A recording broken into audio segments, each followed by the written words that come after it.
It's just a damn shame that you guys are so far from Oklahoma. Because this is one of those places you can go to work every day and it's not work, you know? We finished the front stretch of No Prep Kings this season.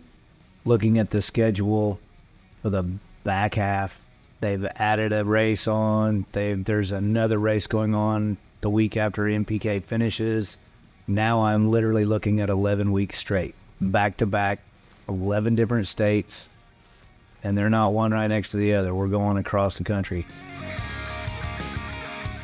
So looking at the schedule, realizing how many passes we had on the engine, how many passes we are fixing to make from the back stretch of this deal, this was my only window of opportunity to pull the thing down, travel to South Carolina, come and check out the Noonan's new facility, and give this old one a checkup. We pulled the motor out of the car for the first time since it went in the car. I loaded up all my spare parts, called Barry at Noonan, and said, tell everybody I'm on the way. We got to do a checkup. 14 hours, 15 hours later, here I am in South Carolina. And I'm telling you, this facility is through the roof. I don't know that I've ever been inside of an engine assembling facility that has this kind of a tiled floor with that kind of a polish to it. This is amazing, to be honest with you.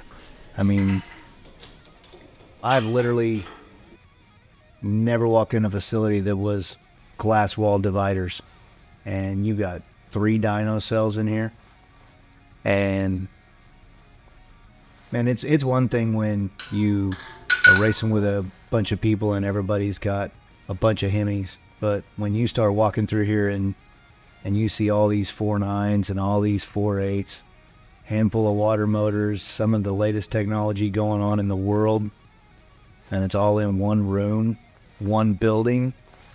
Feels like one room because you can literally see right into the other building, the other room, right? So yeah, it's it'll make you speechless in a hurry, to say the least. So I rolled in here.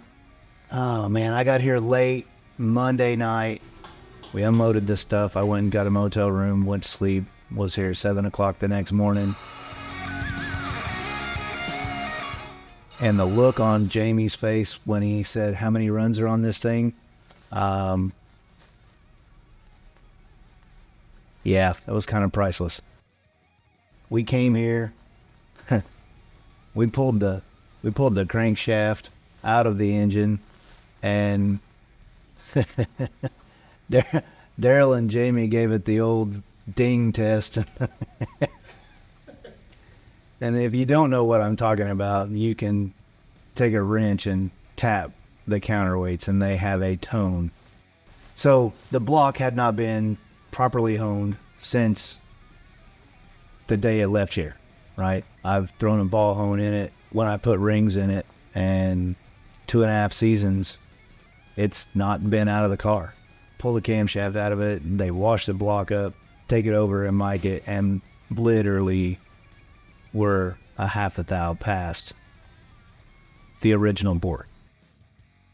To be clear, there's 327 passes on the original block, crank, and camshaft, and the lifters, and the push rods, and the rocker arms, the casting of the cylinder heads.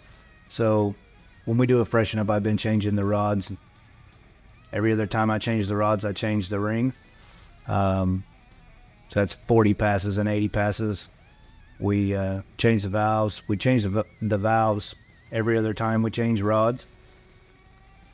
We are maintenance checking the valve springs every weekend, because the one thing you don't want to do is have a spring that goes weak early and drop a valve, right? So it's easier to take the 10 minutes to run through and check all the valve spring pressures than it is to roll the dice and spend ridiculous amounts of money on repairs, and there's no sense in it. I mean, unless you've got 5 engines just laying around and you want to throw that one away, which that's not how I roll. I'm not in that budget in that camp.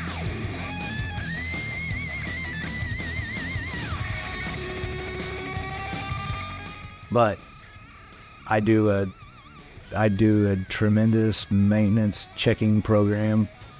I change the bearings when I change the rods. Every season I've rolled bearings in the crankshaft.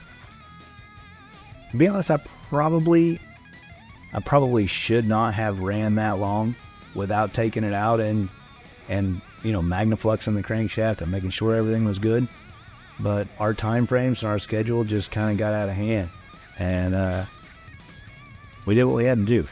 And it's just that simple. The seat didn't look bad, but you never know until you get them in here and get them checked properly. We replaced a liner in one guide. They touched the seat, put the thing back together. We're golden. The other thing is, I get to come in here. This is, well, if you're into building engines, this is the heavenly side of things, right? This is where you have a finished cylinder head, and he's setting up valve springs, installation height, and all that jazz. They're building whole complete engines and short blocks on this side of it. This is where the fun part happens if you're into the assembly side of things. But there's the other side of the building that's actually making these whole complete engines from raw chunks of aluminum. Those guys, the reality is, it's like a football team, right? Everybody knows who the quarterback is. Do they know who the center and the left guard are? Usually not. You know why?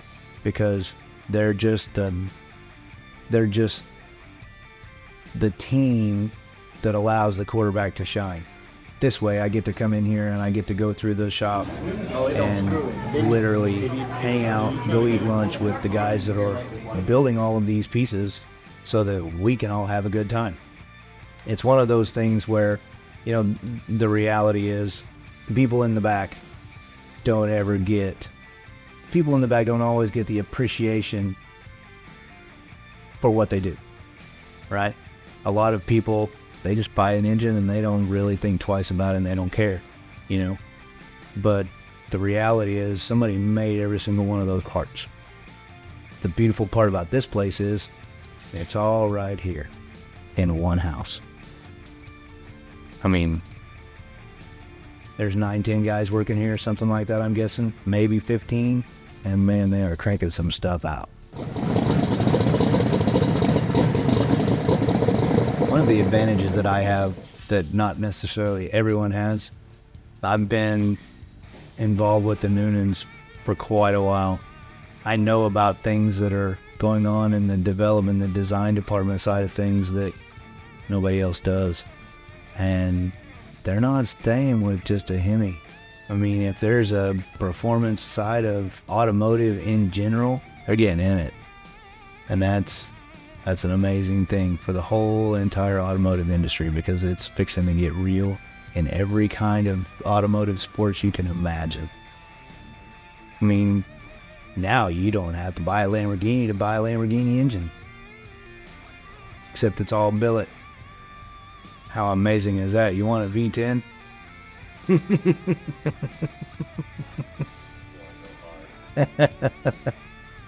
Yeah, the thing, it's tough. They got so much going on that when this stuff comes out in the next year or two, man, you never know when somebody's going to pull up beside you at a stoplight with a Noonan. And it's legitimately that way.